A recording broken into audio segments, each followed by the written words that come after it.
किसी एक गांव में बहुत ज्ञानी पंडित रहा करता था। पंडित आजू बाजू के सारे ही गांवों में बहुत प्रख्यात था और इसी वजह से धनवान भी। पंडित का परिवार ज्यादा बड़ा नहीं था।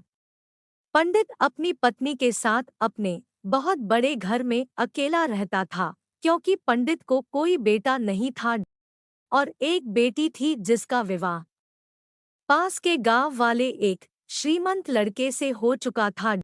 पंडित ने शादी से पहले अपने होने वाले दामाद की अच्छे से जांच पड़ताल की थी और अपनी बेटी का भविष्य भी ठीक से पढ़ा था, तब जाकर उसने बेटी की शादी की थी। लेकिन चंद सालों में ही पंडित का दामाद बुरी आदतों के चंगुल में फंस गया। जुआ और शराब की बुरी लत ने उन्हें सड़क पर लाकर रख दिया था। अपने बेटी की ऐसी दुर्दशा देखकर पंडित की पत्नी काफी दुखी होती थी और अक्सर पंडित को कहा करती थी कि तुम जाकर उनकी मदद कराओ।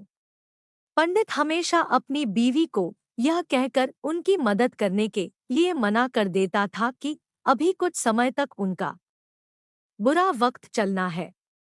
हम चाहे कितनी ही कोशिश कर ले, जो उनके नसीब में नहीं है वह उन्हें नहीं मिल पाएगा। पंडित की ऐसी बातों से उसकी पत्नी काफी दुखी हो जाया करती थी और मन ही मन सोचती थी कि कैसा स्वार्थी पिता है, अपनी बेटी को इतने कष्टों में देखकर भी उसकी मदद करने के लिए मना करता है। आखिर भगवान ने जो इतना सारा धन धान्य दिया है उसका क्या करेंगे? हमें कोई और औलाद भी तो नहीं ले देकर एक यही बेटी है और उसके लिए भी कुछ नहीं करेंगे तो किसके लिए करेंगे? पंडित ऐसा नहीं सोचता था। ऐसा नहीं है कि पंडित अपनी पुत्री से प्रेम नहीं करता था, लेकिन उसने अपनी पुत्री की कुंडली इतने अच्छे से पढ़ी थी और वह यह पहले से ही जानता था कि वह चाहे किसी भी लड़के से शादी करती, लेकिन उसके जीवन में यह समय आने वाला ही था और बिना इसे भुगते उसको छुटकारा नहीं मिलने वाला था। एक दिन खाने पीने के लिए भी मोहताज हो चुके पंडित के बेटी और दामाद उसके घर पर आए। पंडित ने और उसकी बीवी ने दोनों का खूब आदर सत्कार किया और खूब अच्छा खाना खिलाया। बेटी और दामाद की पंडित से सहायता मांगने की हिम्मत ना हुई, इसलिए वह बिना बोले ही वापस अपने घर को लौटने लगे। लेकिन माँ तो माँ होती है, पंडिताइन से रहा नहीं गया और बिना पंडित की इजाजत के उसने चोरी छुपे बूंदी के लड्डू बनाकर उसमें सोने के सिक्के रख दिए और बेटी और दामाद को दे दिए, ताकि बेटी और दामाद की कुछ आर्थिक सहायता हो सके। पंडिताइन यह भी जान गई थी कि बेटी और दामाद शर्म के मारे उनसे मदद नहीं मांग रहे थे, इसलिए उसने बेटी और दामाद को भी लड्डुओं में छिपे सिक्कों के बारे में कुछ नहीं बताया।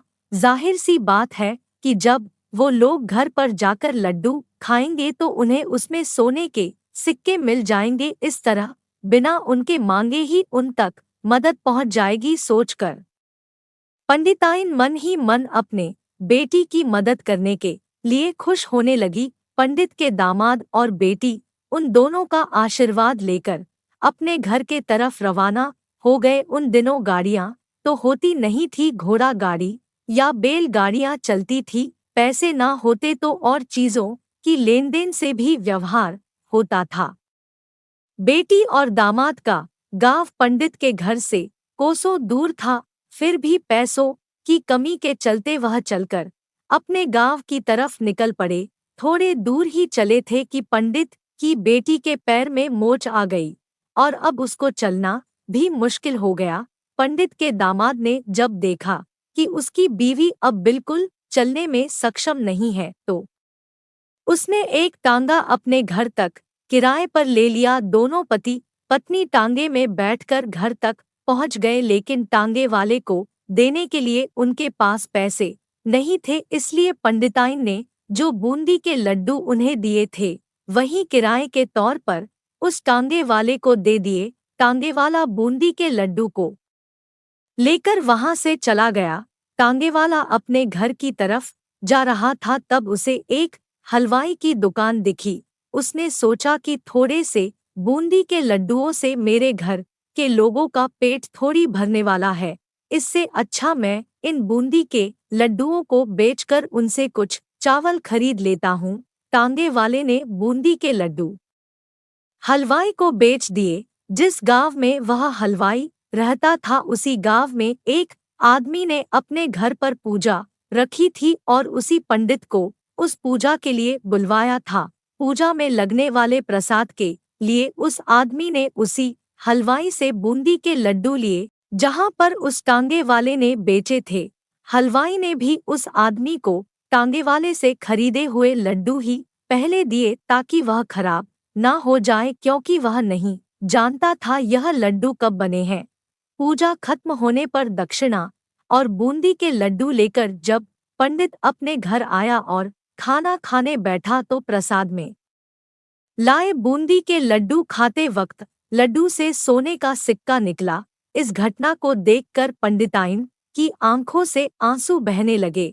पंडित ने जब पंडिताइन से उसके रोने का कारण पूछा तो पंडिताइन ने पंडित को सब कुछ बताया और पंडित से उनकी बातों पर भरोसा न करने के लिए माफी मांगी। पंडित ने पंडिताइन के आंसू पोंछे और कहा कि तुम्हारी तरह मैं भी हमारी बेटी को बहुत प्रेम करता हूँ, लेकिन अगर हम उसकी अब मदद करते हैं तो दामाद हमसे हमेशा ऐसे ही मदद की अपेक्षा रखेगा और अपनी बुरी आदतों को कभी नहीं छोड़ेगा। पंडिताइन भी अब पंडित की बातों से सहमत हो गई। 2-3 महीने बीत गए। पंडित के दामाद और बेटी फिर से एक बार उसके घर आए और इस बार उनकी परिस्थिति पहले से बेहतर थी, क्योंकि पिछली बार खाली हाथ जाने के बाद दामाद ने नया काम शुरू किया था और अपनी सारी बुरी आदतें भी छोड़ दी थी। दोस्तों, नसीब का लिखा नहीं बदलता। यह कहानी आपको कैसी लगी? क्या आप भी नसीब पर भरोसा रखते हैं? कमेंट में जरूर बताएं। अगर कहानी अच्छी लगे तो वीडियो को लाइक करें और सब्सक्राइब करें।